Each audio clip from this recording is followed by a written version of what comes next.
Okay, lesson 1.2, complex fractions and unit rates.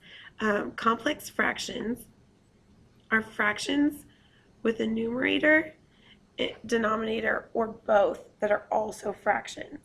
Complex fractions are simplified when both the numerator and the denominator are integers. So when you're used to seeing a fraction, the numerator and the denominator are typically an integer. That's how you've seen them, 2/3 or 1/4. But what this is saying is that now we might have a fraction as a numerator, so we might have 1/2, and then a whole number as the denominator. Or we might have a fraction as the numerator and a fraction as the denominator. So complex fractions are fractions with a numerator, denominator, or both that are also fractions. Complex fractions are simplified when both the numerator and the denominator are integers. Okay, now the hardest thing for 7th graders to see is which one's the numerator and which one's the denominator. And I mean, to be honest, I don't understand what's hard about it, because to me, this line is more bolded and it's longer. So it's the separator. So the numerator is 2/3 and the denominator is 7. So this is really 2/3 divided by 7. And 7 you write as a fraction is 7/1. And then you keep, you flip, and you change. We cannot cross reduce, so 2 times 1 is 2, and 3 times 7 is 21. So I circle it, and that's my answer. As you can see, really, we're not changing, we're not learning a ton new, we're just learning that this means division, and just remembering that. So this is something that you've really kind of already learned. We're just going over the basic. Okay, on this problem we have 6 divided by 2/3, because again this one is more bolded and it is longer. So we have 6 divided by 2/3, and to write 6 as a fraction, it's 6/1, and we keep, we flip, and we change. We see if we can cross reduce, which we can. 2 goes into 6 3 times. 2 goes into 2 once. 3 times 3 is 9, and 1 times 1 is 1. So that reduces to just be 9, and we circle it, and that's our answer. Now, a lot of times people struggle with which number do they write first. They might know this is the numerator and this is the denominator, but then they struggle with which one do they write out first. Well, if you think about it, we always read left to right or top to bottom. So this is 6 divided by 2/3. Okay, we have 2/3 divided by 6/7. Now this is the easiest to tell. This is our middle line, so that's for sure our division symbol between the two. So we have 2/3 divided by 6/7, and we keep 2/3.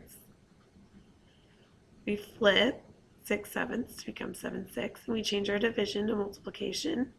We see if we can cross reduce, which we can. 2 goes into 2 one time, 2 goes into 6 3 times. 1 times 7 is 7, and 3 times 3 is 9. So we get 7/9. That cannot be reduced, so we circle it, and that's my answer. Okay, number 1.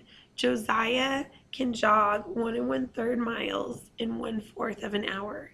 Find his average speed of miles per hour. Now, in section 1, we learned about unit rates and what do we divide by what.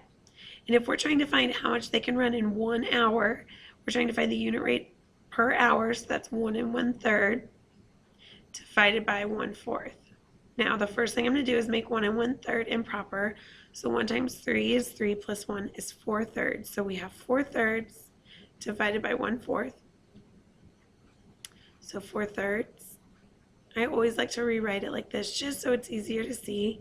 Divided by 1/4, and then I'm going to keep, flip, and change. Now remember, you cannot cross reduce until you get to this step. Okay? If you cross reduce earlier, it will mess you up. So we look, can we cross reduce? We cannot. 4 times 4 is 16. 3 times 1 is 3. 16 divided by 3. 3 does not go into 16, so we just circle that, and that's our answer. Except I forgot to label it, so it should say 16/3 per hour, miles per hour. And you can make this a mixed number. Honestly, on this, it might be smart too, just because then you can see what it means a little bit more, but either way, it's fine. Okay, number 2, I don't know why it's saying number 1, but I can't change it. So number 2, Tia is painting her house. She paints 34.5 square feet in 3/4 of an hour.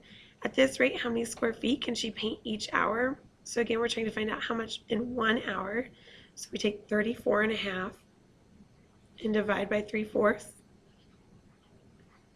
34.5, you're going to make improper, so you're going to take 34 times 2, and that's going to get you 68 plus 1 is 69 halves. Divide by 3/4. Then you keep, flip, and change.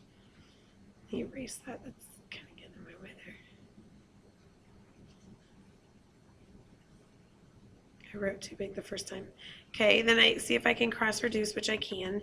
2 goes into 4 2 times, so the 4 becomes a 2, and the 2 becomes a 1. And 3 goes into 69 23 times. So the 69 becomes a 23, and the 3 becomes a 1. And then I take 23 times 2 is 46. And 1 times 1 is 1. So I get 46 as my answer. I circle it, and that's my answer. And my label should be per hour.